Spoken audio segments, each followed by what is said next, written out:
The Man Whore Podcast is sponsored by HotMovies.com. Try out some ethical, paid-for porn for free with none of those hidden fees or secret subscriptions when you sign up at HotMovies.com and use the promo code MANWHORE. Squirting. It's awesome, it's hot, but it can be messy. If you're a squirter, or have a partner who squirts, or you're one of those magicians who can make any vulva that comes your way gush like Niagara Falls, then you need to know about Mambe blankets. This is one of my favorite accidental sex accessory stories. Mambe makes waterproof blankets that are not only practical, but are stylish and crazy soft. What they didn't realize is that they made the perfect blanket for female ejaculators. They come in different sizes for any bed and a variety of colors that are sure to match the decor of your fuck palace. Get 15% off your very own waterproof blanket, which, I guess those are also good for when you have pets or if you're going to go hiking, but I think they're great for squirters. Get 15% off when you go to MambeBlankets.com and use promo code MANWHORE. That's Mambe Blankets, MAMBE Blankets.com. Now let's get to the show. Welcome to the Man Whore Podcast.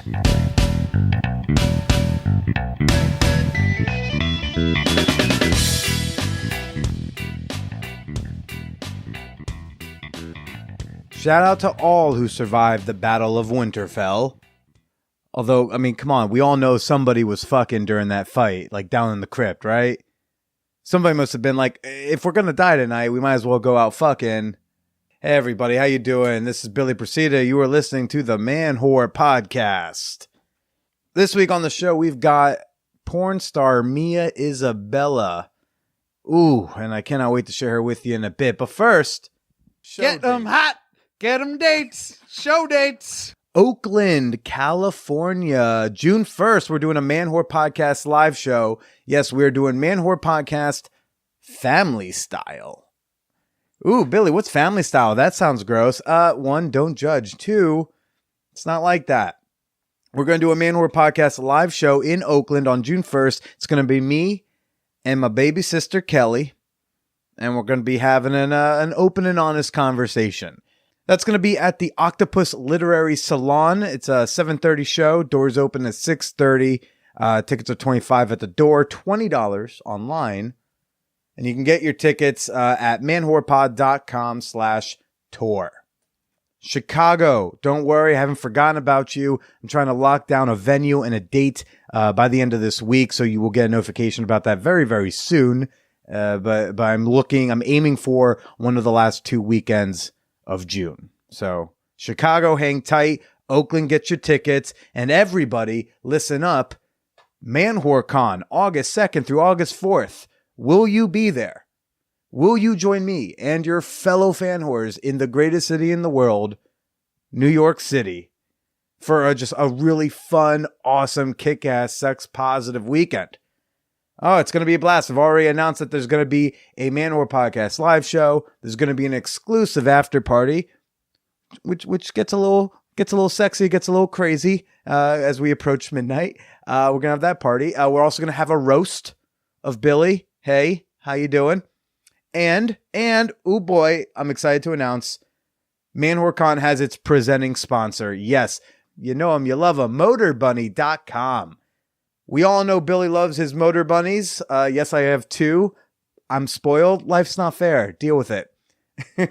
Motor Bunny has been a longtime fan and supporter of this podcast.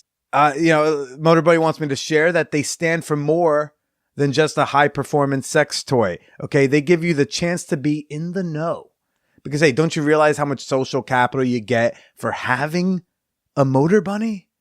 I've legit made Reddit posts just to offer women to come over and ride it. It's a blast. They're just like, yeah, I can't afford that. You have that. Let me come over and ride that in front of you and, maybe put your dick in my mouth. It's great. It's not just about the vibrations. It's about the perks that come with owning one. And one of Motor Bunny's core beliefs, which is something I love about this company, one of their core beliefs is that getting off shouldn't be a luxury. So although the toy is pricier than your average handheld vibrator, they do offer incredibly affordable financing options. And I'm talking like I think it's like $25, $35 a month you can get for this thing. Okay, just don't miss your payment, or you're going to have like a super awkward experience with the repo, man. This is the most powerful, versatile saddle vibrator in the world. I don't know much about Asgard and what sex toys they got up there, but at least on planet Earth, this is the most versatile saddle vibrator you can get. And you're going to want to get this thing, okay? And you can get $50 off when you visit motorbunny.com and use promo code STAYSLUTTY. That's Stay Slutty, one word, new code. And I'll tell you more about this product later, but they've got this new thing called the Buck. And it's the only saddle-style vibrator with realistic thrusting. You people, okay? Look, folks, I've seen it in person. I saw it at the Avian at the Adult Entertainment Expo in January. It's sick, and I fucking want one. Because then, like, maybe I'll let it realistically fuck my ass. I don't know. This is a new code, everyone. So again, go to motorbunny.com. Use promo code STAYSLUTTY. We're not using the old promo code MANWHORE right now. It's promo code STAYSLUTTY for $50 off at motorbunny.com. And do you want to join us at ManwhoreCon this year? Of course you do. You're looking at your finances right now. You're looking at flights. You're trying to figure out if you can make it work and make it happen. And I know you can. I trust you. I believe in you and your financial options. Come join us in New York City, August 2nd through 4th. Go get your weekend pass today at manwhorepod.com/weekend. You're not going to want to miss this. You're not going to want to hear about all the fun, cool, awesome shit that happened because you weren't there. Don't be afraid about coming alone. Maybe half the people show up solo and they leave making so many new friends. So get your weekend pass right now at manwhorepod.com/weekend. All right. So, the first podcast I ever subscribed to and legit followed, it was called WTF with Mark Maron. Maybe you heard of it. They had this like weird niche guest one time. His name was Barack Obama. It's no big deal. I love WTF. I love Mark Maron. I like his stand-up. I like his show. He had on, it doesn't matter who he had on. Last week he did an episode, and in the intro he read an email, and in the email, the person, the writer, included a quote from a book about clowns. I promise this is relevant.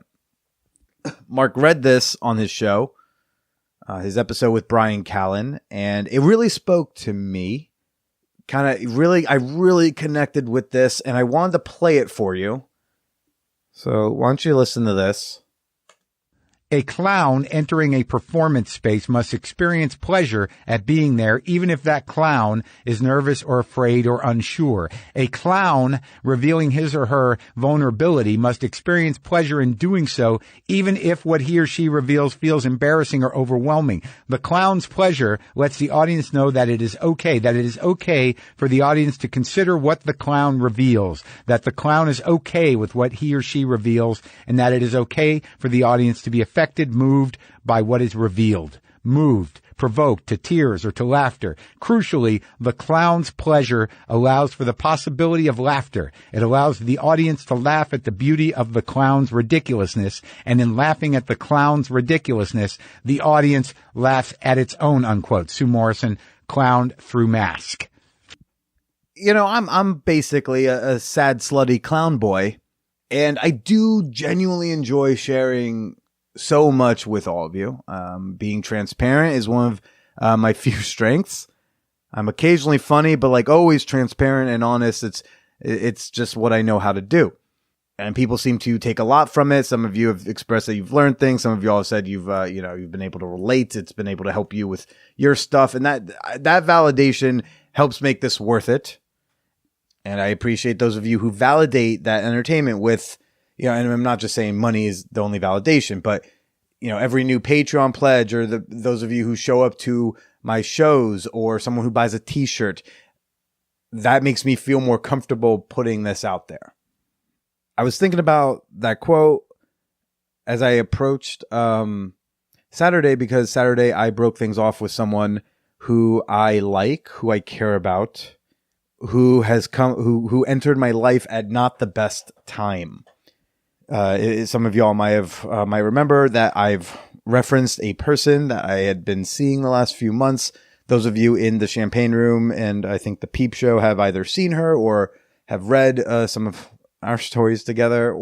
You know, it's one thing when it's actually a topic that came up in the Champagne Room right before I started recording this intro. Someone was asking, you know, he was like, I gotta break things off with someone I've been on 3 dates with. How do I do that?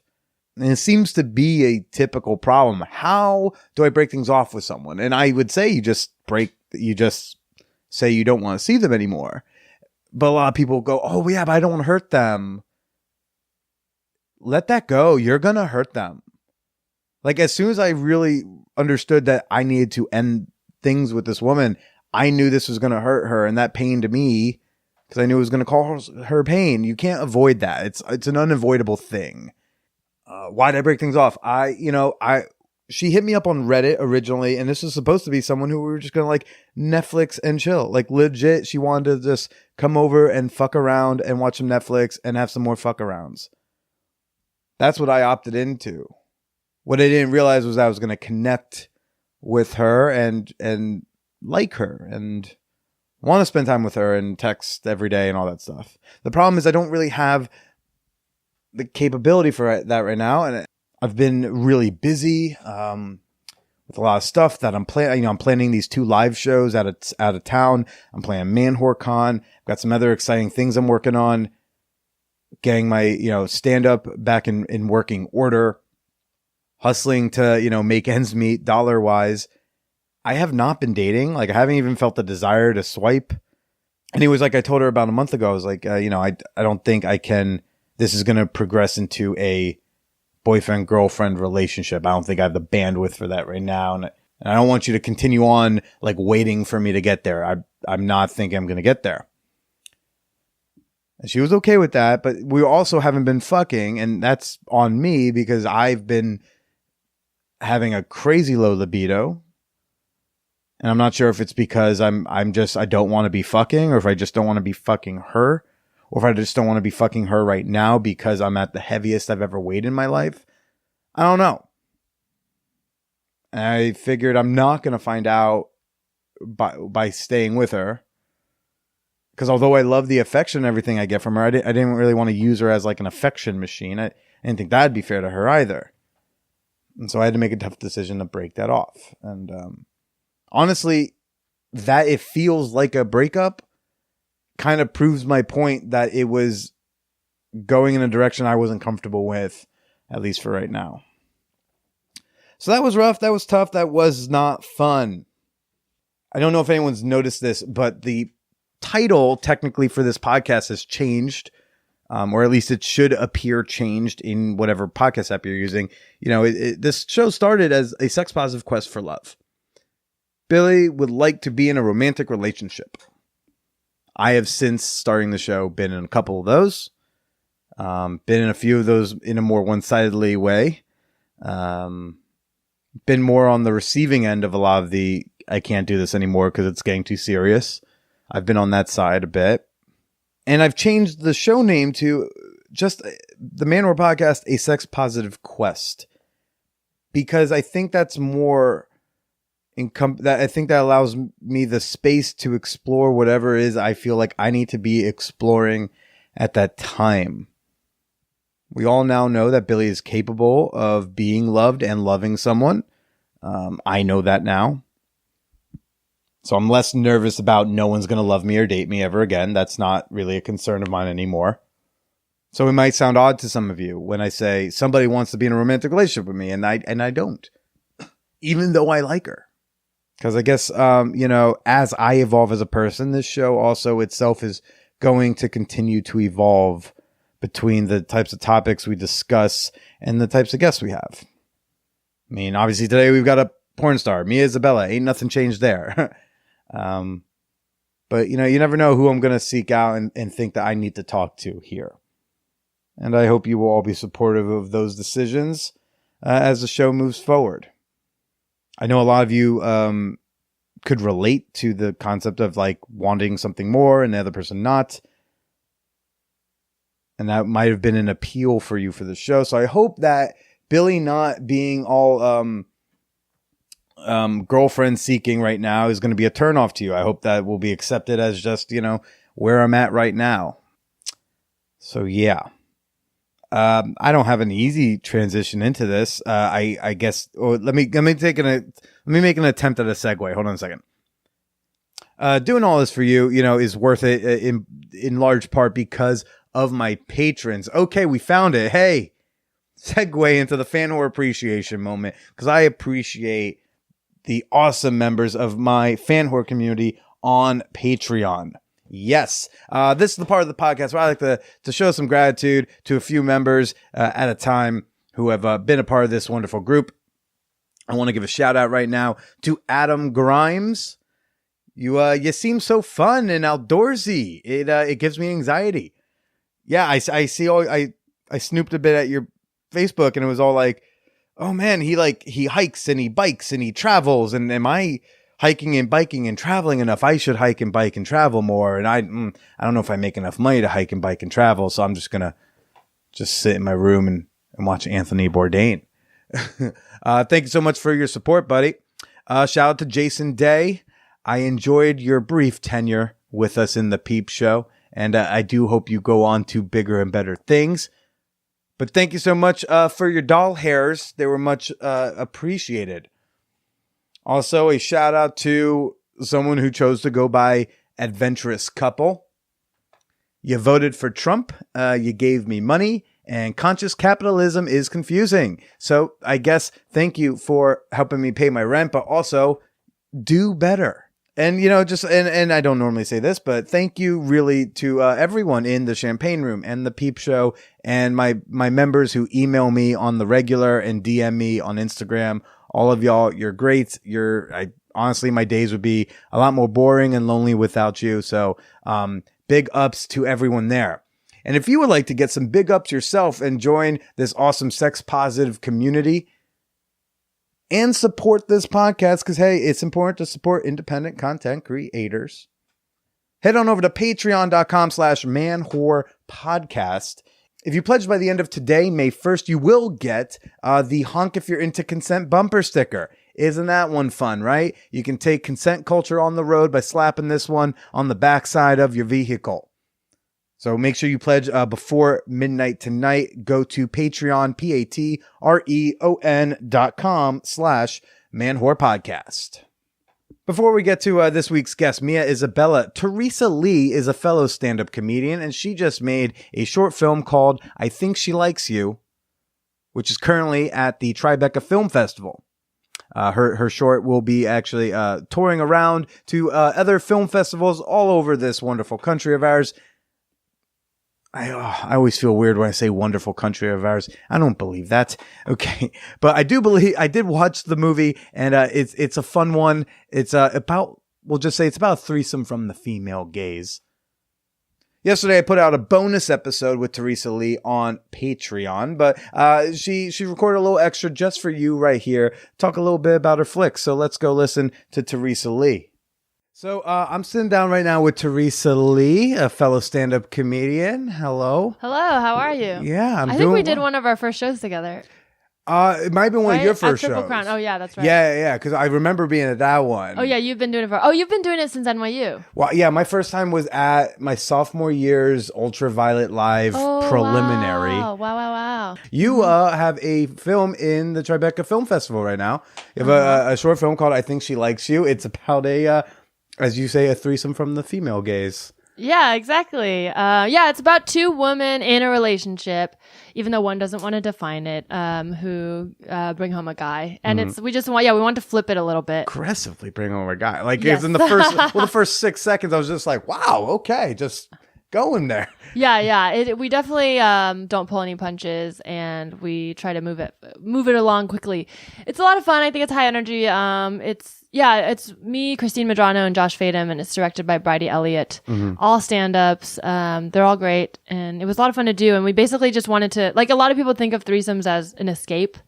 like a sexual fantasy. So we flip it, and instead of escaping from something, this guy enters their relationship with all the emotional baggage. Interesting. I see threesomes or any sort of group sex as a means to an end, because it's like there's this guy who wants me to fuck his girlfriend with him. I can't fuck her by myself. I can only fuck her if I fuck her with him. So I'm like, all right, if it means no sex or some sex, then I will share the room with other dicks there. It's fine. Yeah. Well, that's the thing. A lot of media representation. I'm sure, I mean, it's not true of like actual threesomes. There's plenty of different types of group sex and whatever, relationships and what have you. But in media representation, threesomes tend to be either through the male gaze or like a hetero couple looking for a unicorn or looking to save their marriage or relationship. And you don't see as much in like mainstream comedy where it's like two women, and we're both like women of color who are queer identifying who are driving the ship. So that's what we wanted to show. You definitely never see like two women in a couple who go get the guy for three. That I haven't seen in media for sure. Yeah, because I've usually definitely seen we're it like in ads on Craigslist. Have not seen it in the media. Well, typically it's like we don't need dicks. No, but it is like it's interesting because we ultimately do need him, but in a different way. Like he's kind of there to help them get to some truths about their relationship. Yeah, I like to think that it is a successful evening. Yes. Yeah, totally. It's eventful for sure. I think by the time we get there. So now you said, so we just recorded a bonus episode for my Patreon, which y'all can hear over at patreon.com/manwhorepodcast. And you said that you haven't had a lot of threesome experience, but your co-writer and co-star did. Yeah, well, I mean, obviously the short is like fictional in the sense that like I'm like anything you see, whatever. We have to give that disclaimer, like any likeness to people is not real or whatever.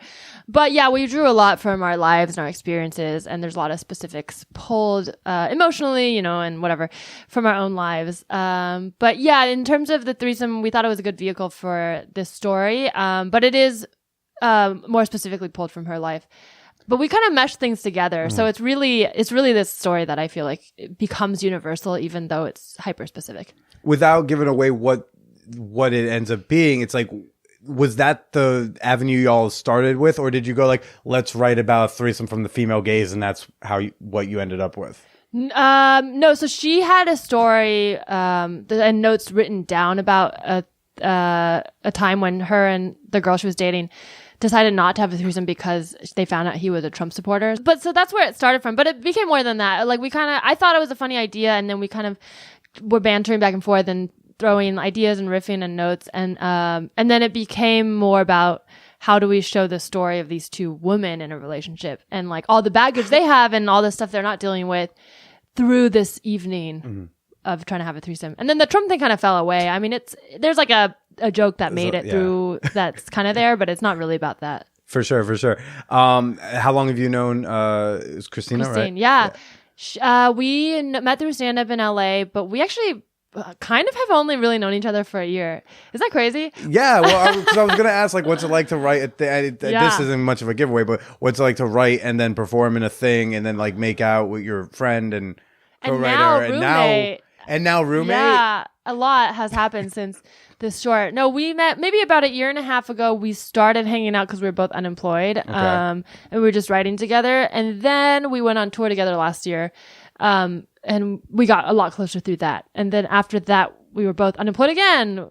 It's not that I'm always unemployed. I just freelance, and there are periods of time. It's the artist life, everybody. Hi. Yeah, to some tax forms, some would call me unemployed. I call it self-employed. We were developing. So we sat down and were writing, and that's when this short came out. About August last year is when we shot it. And then we because we were working together so closely to finish it, when I was looking for a place, she was like, oh, me too. So that's why we're living together. So we moved in January. But yeah, it's funny because now people are like, are you guys dating? I'm like, no, it's just, we did get closer through the short for sure. Yeah. But we weren't like best friends before we started making this, which is crazy because now I feel very close to her. Well, it's too like, did she have and we talked about like your coming out situation or journey. Yeah. Use LA language. In the bonus episode, did she have a similar path, without going into too much detail? Did she have a similar like experience? We both came out late, and she came out I don't know if she wants me to say how old she is, but That's fine. she's in her 30s, and she came out like 2 years ago. Oh, okay. And that was the first girl she ever dated. And did y'all find that you were like kind of comparing, contrasting, coming out later in life, coming out experiences? Yeah, 100%. And the cool thing was there were so many things where we were like, I thought I was the only one who felt this way, or I feel weird for like, you know, being bi, or like obviously having these experiences with men, but also feeling so strongly about women. And she didn't realize she was into women until she met this girl, and the only girl she's dated. And now that we're both out, it's like this whole new world. So we kind of connected just by like proxy of like, let's talk about this. And then we were like, let's make something, because I think other people will relate to it. Mm-hmm. Yeah, that's fantastic. And y'all are taking the show on the road in a way, right? It's going to go to some other festivals. You haven't announced them quite yet, but if people are following you online, they can see if you're coming to a city near them, correct? Yeah, you can follow the short. It's at I Think She Likes You Film on Instagram. And you can follow me at Larissa T. I'll probably post a lot of updates. But the film Instagram will be a little neater, because I also post stand-up stuff on my Twitter. So if you get annoyed by that, don't follow me. Yeah, if you hate comedy, don't you dare follow me. I am a grant-winning comedian. Well, thanks for chatting with us. And if people want to hear more, go check out on Patreon. It's at the $5 and up level. But for now, go follow Teresa. Check out the short if it comes to a city near you. And until then, why don't you say goodbye to everybody? Goodbye. Go follow Teresa Lee on the socials. You know what to do over there. And if you want to hear her bonus episode, you know where to go. Patreon.com/manwhorepodcast. And now for Mia Isabella. That's who some of you are here to listen to today. This was one of my many episodes recorded at the Avian Awards in Las Vegas back in January. Just a brief side note, I didn't exactly intro her during the recording. No big deal. You know who we're talking to. It's trans porn star, and I mean a star, Mia Isabella.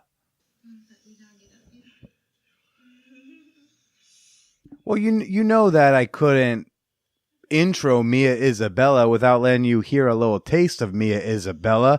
Yeah, this is you're hearing her right now in Transsexual Babysitters 13, which I'm watching right now on hotmovies.com. Yeah, hotmovies.com is a fabulous pay-per-minute porn site I think is both an ethical and affordable way to hashtag pay for your porn.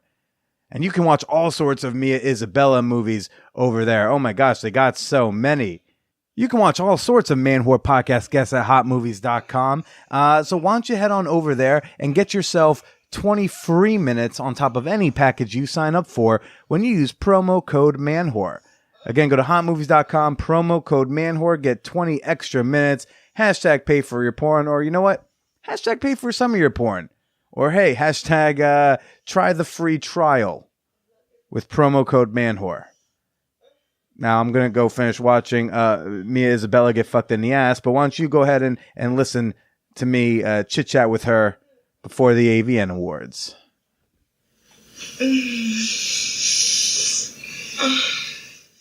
Beautiful. Well, you said you haven't, and so, and forgive me, I have not read your bio. I did not get time to. I actually like that you didn't do that, because Yeah. it gives you a chance to be more authentic with it. So Normally, I don't like to do a ton of research. I'm like, let me just this is us getting to know each other, in my opinion. At least that's like the better version of the show. well, here we are, Avian 2019. You caught me before the red carpet. Did So there you go. yeah. Well, so you dropped something as I was getting set up, and I was like, what? Wait, you haven't shot in years, And years. and you're in the industry, Mm-hmm. and so do you still produce adult content? I do. I produce through different platforms. My favorite one currently is OnlyFans, and I've been Okay. working with them for about a year and a half. They've been amazing. And and OnlyFans is such like seems to have become like an integral part of the industry for a lot of people. Do you want to explain what OnlyFans is? Well, OnlyFans is a platform that allows you to give your content directly to your members. So your fans that really buy your products, buy your scenes, pay for your clips, want to contact you directly through messaging, things like that. It gives you a chance to have multiple streams of income through one platform and interact with your fans directly. And it's easy. For me, I'm not very tech savvy. So I'm one of the last girls who always kind of get involved in something new, like a platform like this. And it works for me. I'm not tech savvy. So being able to just use my phone and instantly upload something that's spontaneous and realistic and in the moment in my real life and share it with the fans has been really cool for them. And is it like mostly pornographic stuff, or is it like everyday things? Whatever, It's yeah. whatever. It's whatever. But I send them a lot of like sexy little videos and strip teases and personal one-on-one chats, and they get to interact with me live. So it's pretty cool. Kind of like a private paid for like Instagram. It's like your own little website. Or like a porn, like almost like a porn Patreon. I don't know if you know Patreon. Yeah. Okay, But yeah. way better. Way better. Way yeah. better. Yeah, one that allows porn I on there. tried to do Patreon before when they weren't being so sticklers with their content. Well, and stuff. everyone got pretty stickler after Sesta Foster. Right. And it was just I think it was just too much to have to do. You have to shoot the content, then you have to edit the content and then upload it like on a whole different scale. From OnlyFans, you can literally do it from your phone. Yeah. Instantly. Oh. And they can get that content immediately. So that gives them a chance to actually stay involved with it. So I think content producing wise, I just do it through OnlyFans and keep my site active, which we've had for many years, and it's winning awards and all that kind of stuff. So even though I don't shoot for a lot of companies, my fans keep buying everything I do and supporting it. So they're amazing. Okay. So wait, so you keep when you say you keep your website updated, but you don't shoot new videos Stuff for other companies. I don't shoot for other companies. So you like just basically you're self-producing your own porn now. Because even with my site, I was lucky enough to be one of the few girls in my genre who were the first to have their own personal websites through a network. And because of that, they gave us the power to control how we shot our content, what models we wanted to work with. We had our own studio. Everything was handled from makeup artists to testing, and allowed us to be real producers and have a say in the content that was shot of us. So I've been so spoiled and so used to shooting and organizing and telling my producers, this is what my vision is, create this for me, that it's just difficult for me to work with certain people that I don't think understand the quality that I like to bring to the camera. That's interesting. Yeah. So when was the last time you shot for like other companies? Gosh, the last company I shot for, I think, was Kink. Okay. .com, TS Seduction, and they're an amazing company. They do similar to how my company always ran our stuff. So I loved working with them, and they're amazing trailers. But it's got to be at least 5 years or more that I've shot for an actual company outside of my own. Oh wow, yeah. Yeah, and I've been super lucky that like I really do well. So. And I think without stuff like OnlyFans, like I've talked to a couple, like one or two other people who have been like retired from scene work. Who were like, oh, I don't do that, but I still sell sexy in these other avenues or through these other platforms. So it's like someone could just be doing OnlyFans and maybe they haven't shot like what most people consider porn in years, but they're like, no, I'm still around. I'm still in the industry. I just do it my own way and just through my people. It just gives you more power. All these different platforms that they have available for us now. There was such a long period of time where everything we did was stolen, pirated. Yeah. We weren't making a lot of money in this industry. I mean, the industry was making tons of money yearly, but performers ourselves were not earning the way we should have been earning and how it was before that time. Sure. So this has just given performers their power back and their ability to earn what's due to them. So it's amazing. Well, how long have you just been in the industry? My first movie I shot the day after I just turned 19. So that was my first movie. Okay. And that was 12, 13 years ago almost. So what are some big differences you see between the industry now and the industry then? Well, the industry when I first started was like rock and roll. Like we had the biggest venues. The Avian Awards were way huger than they are now. If that's even a word, huger. Okay. And it felt like you were a real rock star. You were earning real money. You had great opportunities. There was contract. You weren't girls. sharing a room like a lot of people at the Hard Rock are right now. Oh gosh, that would suck.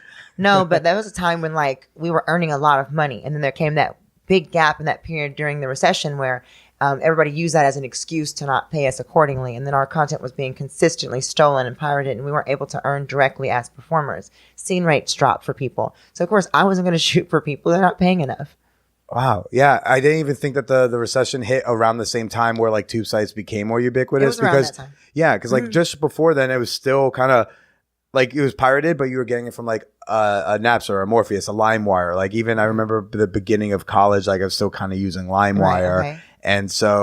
And then the recession hits, and then afterwards, like no one's really using those anymore for porn, but the tube sites were all there. Yeah, like I don't remember using tube sites in 2007, at the end of high school. Yeah. So yeah, that's pretty wild.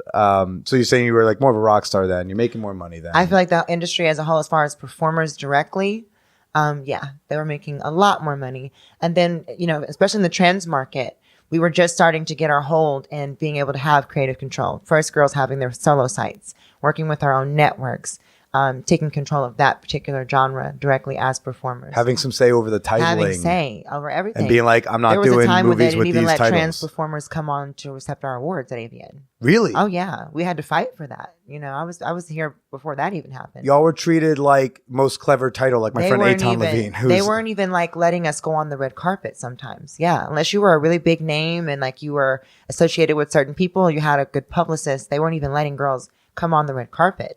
So we had to fight for that. So it's been a lot of changes happening in this industry. What's fighting for that look like? Making in a this fuss, industry? talking directly with Avian, asking them to make meetings and giving our opinions on what we expect as performers. We are, if not the top earning genre in pornography, we are in the top 2 or 3. And we have maintained that for over a decade. Yeah. How long did it take? Because I can talk to people who had, who have heard of that fight or who have benefited from it and are appreciative of it and make their own stances, like I talked to Venus Lux and, I remember we did a big interview for Daily Dot years ago and it was like the difference in the trans performers and their acceptance in even the Expo, And so when did they finally kind of get their shit together and be like, oh yeah, let's. Well, the stars are, ourselves, like I said, we had meetings with Avian. A lot of girls went in and petitioned for that and requested, to be taken seriously. And they made the appropriate changes for us. I would say in the last 5 years, probably, before I stopped shooting. Mm-hmm. Yeah. And was it just trans women coming out to do that? Or did you have like allies come in? No, we had allies in the conversation? industry that are, big producers and, people that understand what our value is in this industry and how much we earn for this companies, Yeah.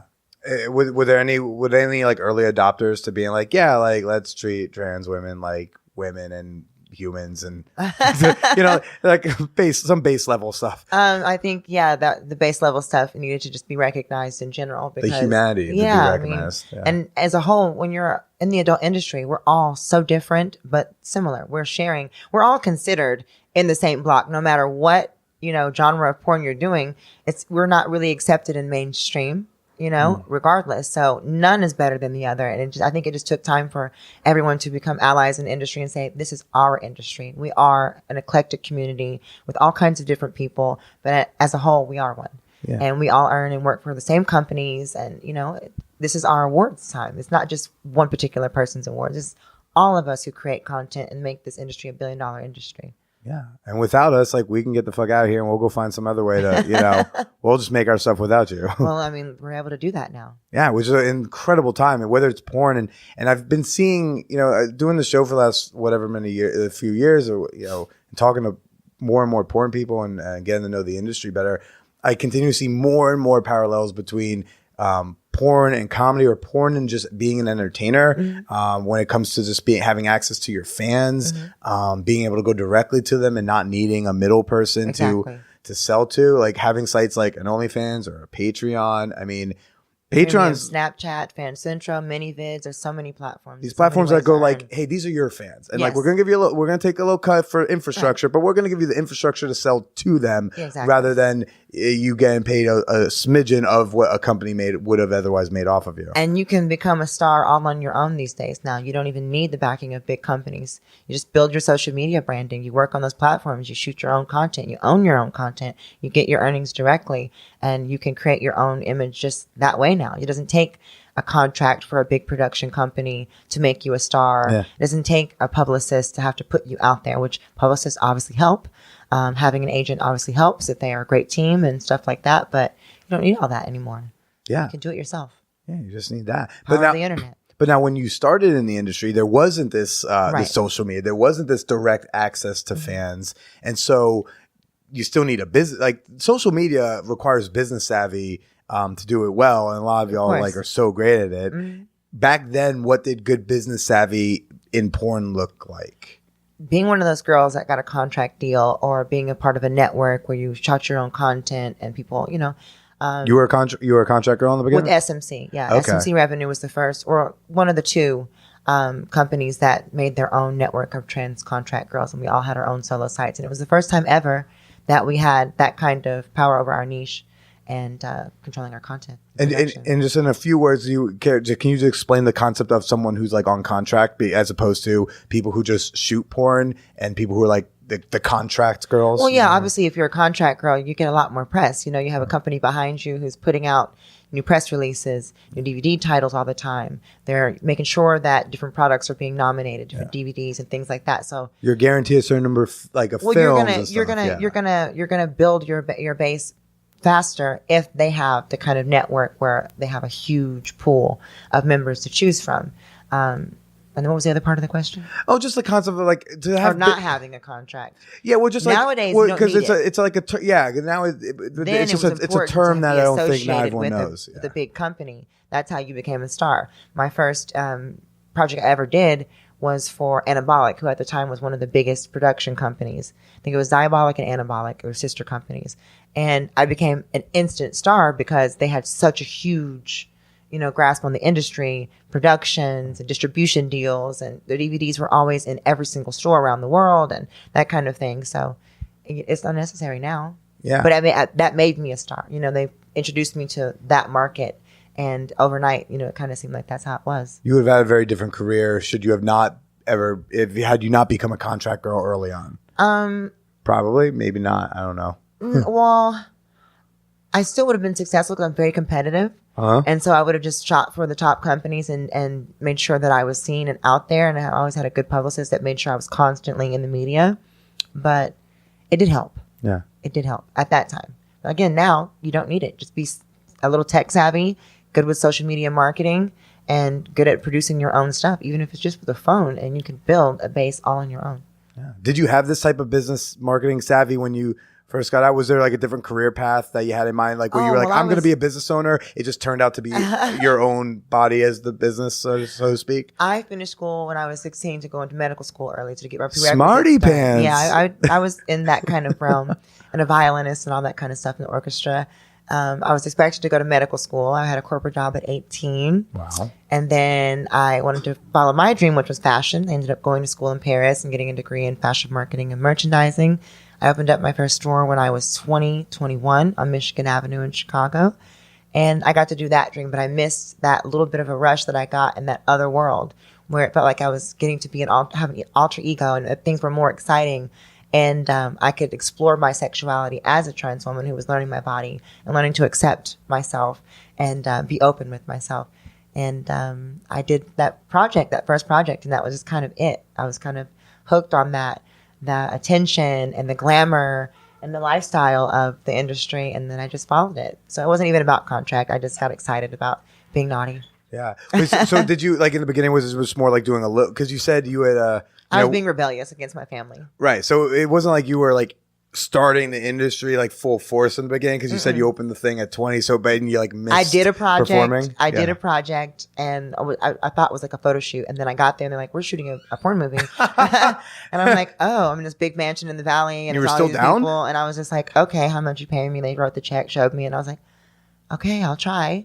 I was like, I can't promise that I'll be able to do it because I've never done anything like this before. Yeah. But as soon as the camera came on, it was something different that came out of me, and I did a really successful movie, and it was big. I have talked to some other women like these like early 20s women who say like they some of them did use or are using porn to experiment. Like that is how they want to figure out what they like, what they don't like in their personal life by doing it, for at least money. So they're like, oh, if I didn't like it, at least I got paid. Right. I did my first threesome on camera from my side. I had never done it in real life, and I had the power and control to feel confident to create this scenario for myself and make that art in real life. And then did you end up liking, did you discover threesomes is what I like to do? But I didn't keep doing it, but okay. I like the ability to have that power and control in that environment. So that's why I was able to do it. I'm a little nervous in real life, but I don't know how people will, when you're in private quarters with someone who's in the animal lust and there's not anyone to control the environment, you can't stop two guys from doing whatever they want with you. They really just lose their minds and just go crazy during the sex. So I think that kind of deters me from, I like to feel in control in my sex. I like to be the powerful person. And if I don't feel like I'm in control, I kind of lose that desire for it. I mean, I think you can still have a threesome with two men and still maintain the control, so long as they're the right two men who know It how has to to be the right listen two men, right. to what you want. I mean, I really don't think any sex should, at least the ethics of it all. I don't think real sex and porn sex have to be that different.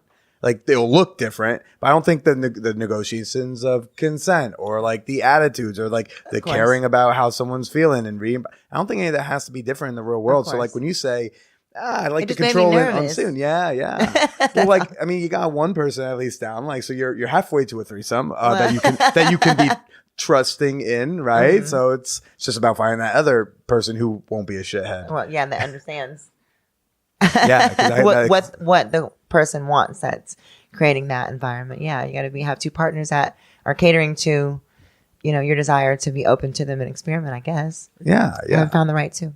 Oh, well, I mean, I hope you do, so that way you can enjoy this thing that you thought was really fun on camera, maybe off camera Of sometimes. course. Yeah, I mean, have you discovered anything that you did really like by doing it on camera, and we're like, ooh, that's great. Like, I'm gonna go home and try that with such and such person. I've always just been pretty open sexually and pretty freaky. Yeah. So anything that I would generally do on camera, I enjoy in real life. I think at the beginning of my career, it's funny. They marketed me as a top, but really I'm a naturally submissive and a bottom to my partners because I have alpha men as the ones that I usually end up in relationships with. You have what? Alpha men. Oh, alpha So men, I'm okay. usually submissive. to Alpha men. them. I was like, is that a disorder? I don't No. know. Alpha men. But as they marketed me, they made me as the dominant. They marketed me as the dominant top. Any particular reason alpha. why? I have a giant cock. Okay, that's a good reason. Yes. So that's why they did that. So that was kind of parallel in the beginning because I'm naturally a bottom. So it was kind of interesting that they had me turn on this other character. So that was just really for show most of my career because that's not what I liked. And I learned that obviously that really wasn't what I liked. That's at a great that part of my life. That's a now great. I enjoy it. It's a great example of you were saying like, no, I like that you don't know much about me. Like, it will be authentic. And I'm like, why were you top? Giant cock. Oh, well, there we All go. right. He didn't know. Hi, guys. He didn't know. Very fun.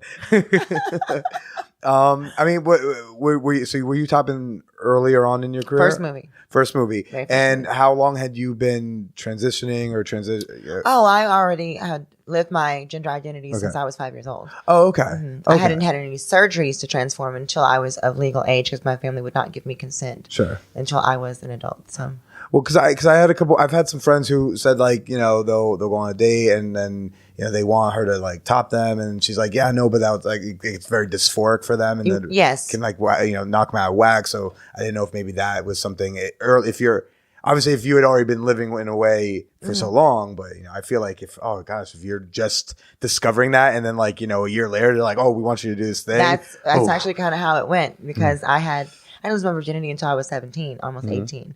And so Me I too. did my first movie right after I'm 18 turning 19. So I hadn't really got to experiment a lot sexually at that point.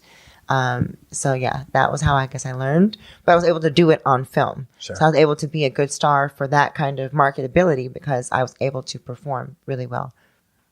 That's dope. That's great. Yeah, that's a good way. Even though it wasn't my actual preference, I learned how to turn it on and off. You said your parents didn't consent to any sort of surgeries, but how were they throughout childhood, growing up? Were I'm they very lucky, very blessed, which I found out as becoming an adult. When I met other trans women, I had no idea that it was such a huge thing where people that our families didn't support us, or a lot of trans women or trans people end up being a huge part of the homeless population very early on. I didn't know those things, and I learned that growing up after as an adult in this industry. I was very lucky. I have an amazing family who loves me and allows me to, and has always allowed me to be creatively open and expressive in any avenue I chose, even if they didn't like it. they were just holding off on like going under a knife? That's all. Medically, hormone therapy and surgeries. Of course, that scared them. Their baby, Yeah. So Also, like people our age, like we didn't have like message boards the way they did now. We didn't have Tumblr when like you're coming of age. And so in a different way, I feel like whether you're trans, queer, if you're part of any sort of sub community, like you can find that community easier now than when we were growing up. yes, if you're I didn't know anything about my community. My ability to the industry allowed me to have the ability to get to know other people in this walk of life and learn about the community and the sexuality and all those things that I would have never learned on my own at such a quick speed, that I was able to transform in every way that I needed to, mentally, emotionally, sexually, physically. My industry helped me do that and explore myself.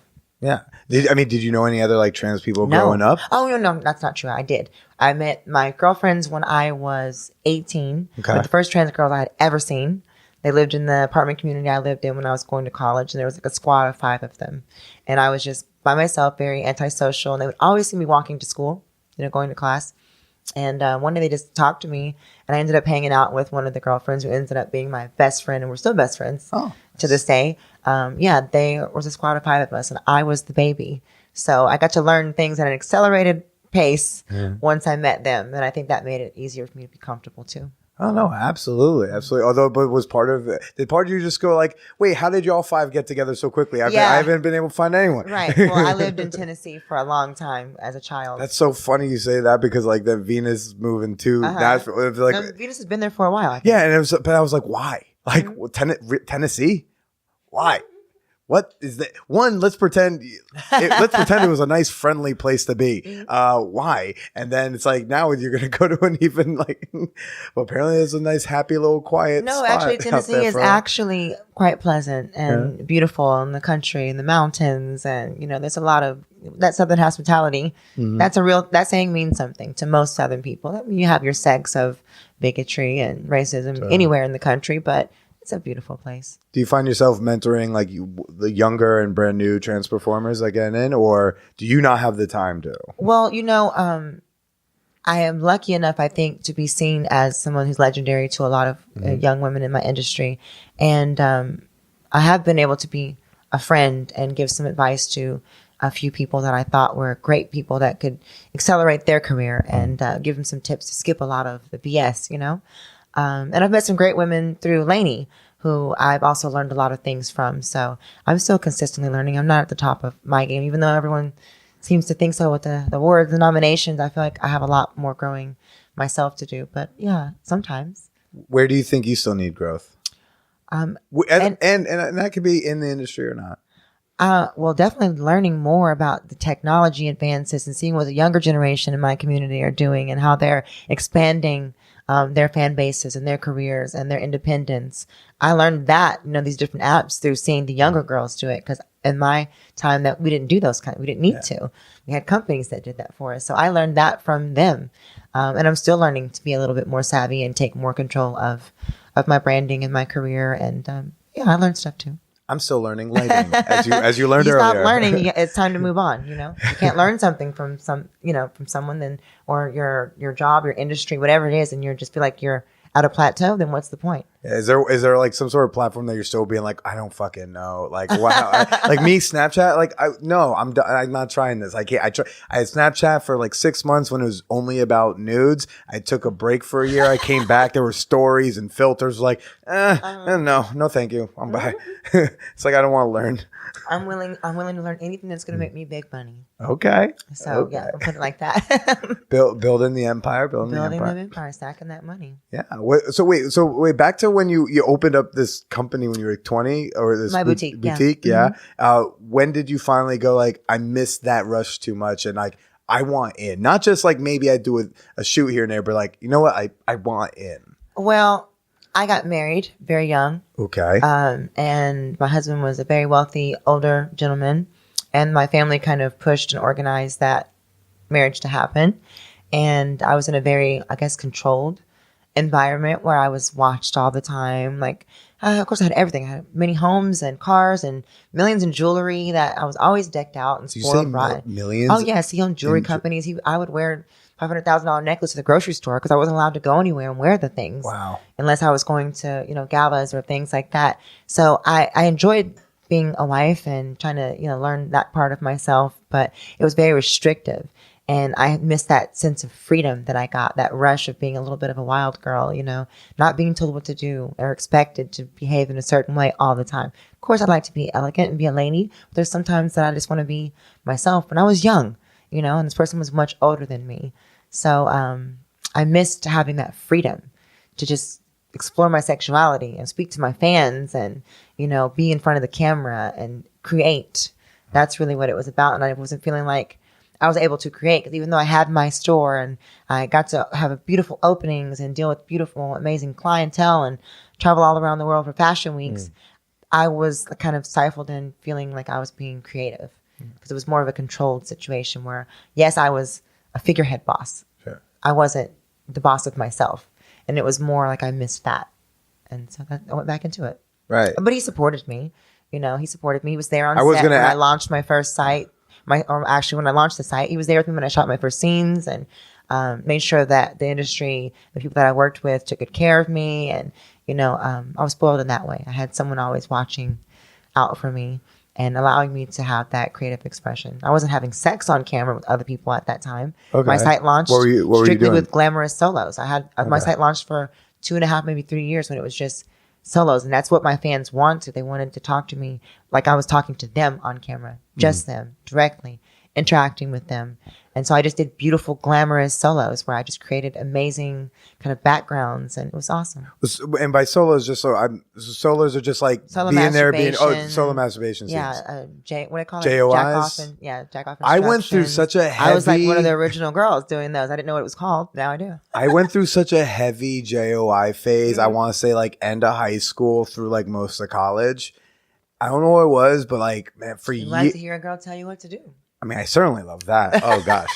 But for some reason that was like very specifically the porn for just like a very long time. I liked countdowns, Okay. but then but the problem was countdowns would also get used with like all those the ruined orgasm people who were Okay. doing those types of JOIs where like we're gonna count down to 10, but at 1, at 2, I'm gonna say actually no, you don't get to come. Oh gosh. Bye. And right, so like, but it doesn't tell you if it's a ruined one. So every time I'm doing it, I'm like, please don't let this one be a ruined one, because like I actually do want to come. Like I don't want.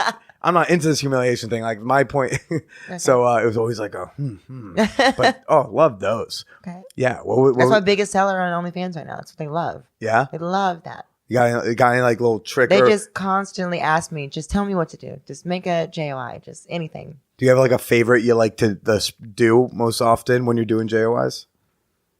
Oh, what do you mean by favorite? I don't know. It's like a thing you like to say or something you like to do in them in particular. You'll just have to watch one day. always the seller. That's the upsell right there. And I don't Yeah. ruin it. Yeah. You just did what I do when like someone slides in my DMs or someone goes like, hey, I'd like to see your cock. I'll be like, gosh. yeah, you can go to my Patreon and you can join at $10 a month. You get access to the There peep you show. have it. And I possibly oversaturate See, my cock on there. I'm learning. Yeah, I think I might be like one of the only male comedians where like some people for some reason want to see me naked. They have your cock on their DMs. They do have that. When you're in the kick group, you do get that. I would put them on Patreon, to be honest, but Patreon has this weird thing. They will let you put soft penises. That's you weird. can't have hard penises. Okay. So like I had a scene like I want to say like a month or two ago where this woman like had me blindfolded and she was doing some torturing stuff to me. She's a sadist, and I was like, let me try this, and I learned. Not That's a not your masochist. Not my thing. But at one point she's tying my dick up, and she's tying the balls where I'm like, I know what this looks like as I feel it. And then she starts tying the shaft. I'm like, I have no idea what this looks like. So I was like, please take pictures. So she does. And yeah, it's like beautiful hard cock one where I'm all roped up on it. Like I can't put it on there. So there's a picture of my soft penis tied up in rope on Patreon.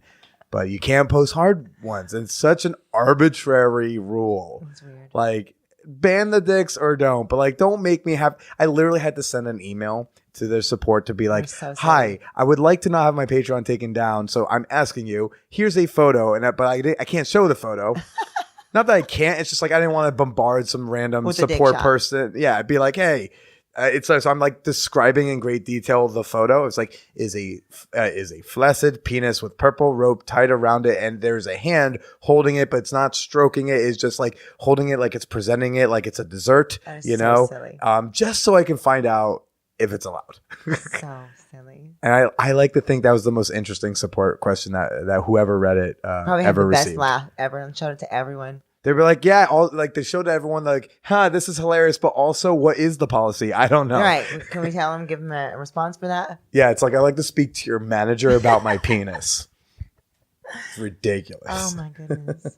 Is there anything you're looking forward to doing? Is there something in your career you still want to do and you just haven't done or realized or had the opportunity to do yet? I mean, you seem like the type of person who doesn't wait for an opportunity but creates it. So I'm curious if there's something you're like, I still want to, or a person I'm like, I want to shoot with. And For me, I think it's no, I don't have any of those yet. no, you did the things you want to do. I did the things I wanted to do so far. I don't have any regrets on any of the stuff that I've shot, and I have the name now that if I wanted to work with any particular performers, all I have to do is ask. Yeah. And now we all shoot content together because we all have our own different apps that we work on. So Yeah. They call it trades, right? yeah, content trade. Yeah. And so instead of being like saying like hiring someone to do a shoot with you, you can it's like, oh my God, is someone going dying? I don't know. It's like, is your phone going to blow up?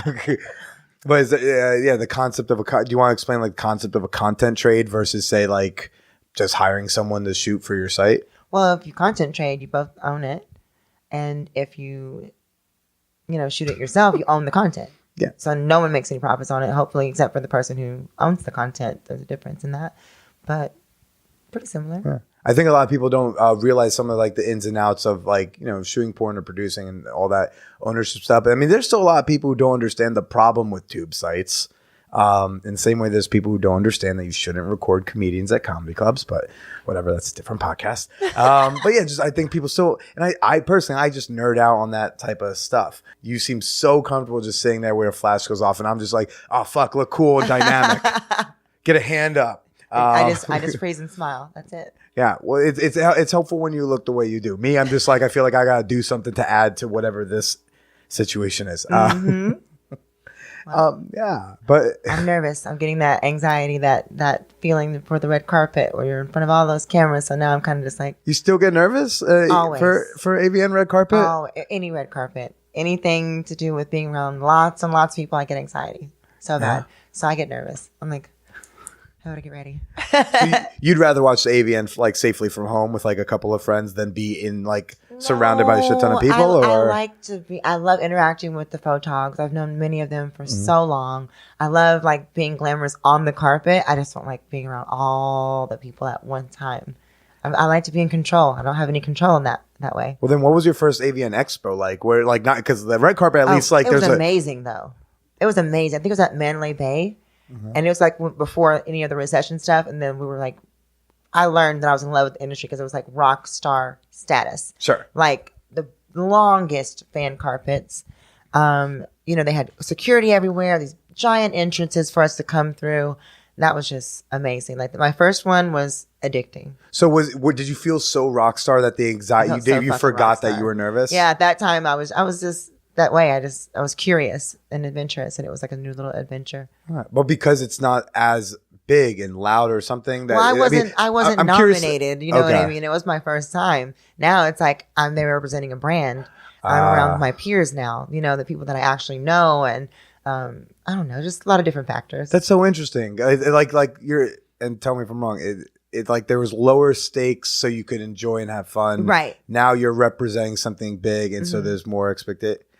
I put a lot of pressure on myself just naturally. Because similarly, like if I'm like at some bar show doing like stand up, like I don't care, and there's low stakes, and honestly, I have way better sets. I have a better set than if it's like a high, like I don't know if I know someone's there, or if I'm taping it. That's the big one. If I am ever trying to tape a set, I never get a good tape. When I'm not taping, I have great sets. Okay. You put a lot of pressure on yourself. Yeah, that's exactly it. Yeah, very interesting.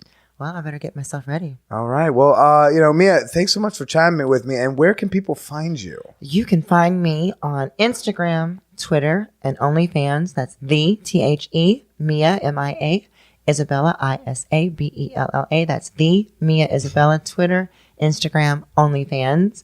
And if you want to send me a naughty little snap, TS Mia Isabella. TS Mia Isabella. Thank you so much for talking to us. And why don't you go ahead and say goodbye to everybody? Goodbye, everyone.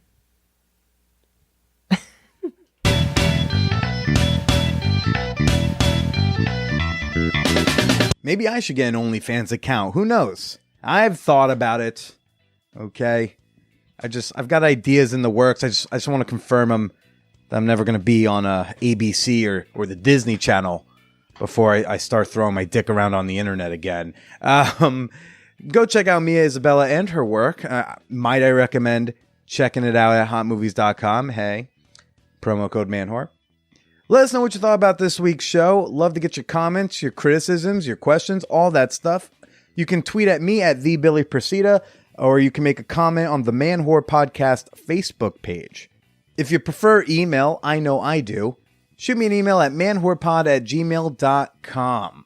I am back on the Instagram, so let's start getting those follows back over there, okay? I know you used to follow the old one. Now I got the new one. I know it's a whole lot of work to take out your phone and go follow me on a new account, but that's what Instagram's making you do. So go right now. Go to Instagram, follow me at Billy is Presida. Not official Billy Presida, not at Billy Presida, not at the Billy Presida, not Man Whore Podcast. It's Billy is Presida. Don't blame me that all the good Billy Presida handles were taken. Oh boy. I really want to meet you all at Man Whore Con, and I mean all of you.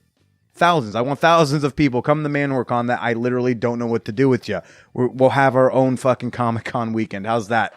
Go to manwhorepod.com/weekend. Get your weekend pass today. Come solo, come with a partner, come with a few partners. You'll leave with a whole bunch of new friends. Again, manwhorepod.com/weekend. Last but certainly not least, join our fan whore community on Patreon. Yeah, you want to connect with some of the people that you're going to see at Man Whore Con. You're going to want to join up on the Patreon. You're going to get in that champagne room so you can start connecting, getting to know everybody. It's a super active, very vibrant community. Go to patreon.com/manwhorepodcast. Join today. By next week, I expect you all to have seen either or Game of Thrones or Avengers, because I will not promise to not spoil anything moving forward, okay? You're going to have, that's plenty of lead time. That's over 10 days. That's almost 2 weeks. Get the fuck on board. Gendry is my one true king. Stay slutty.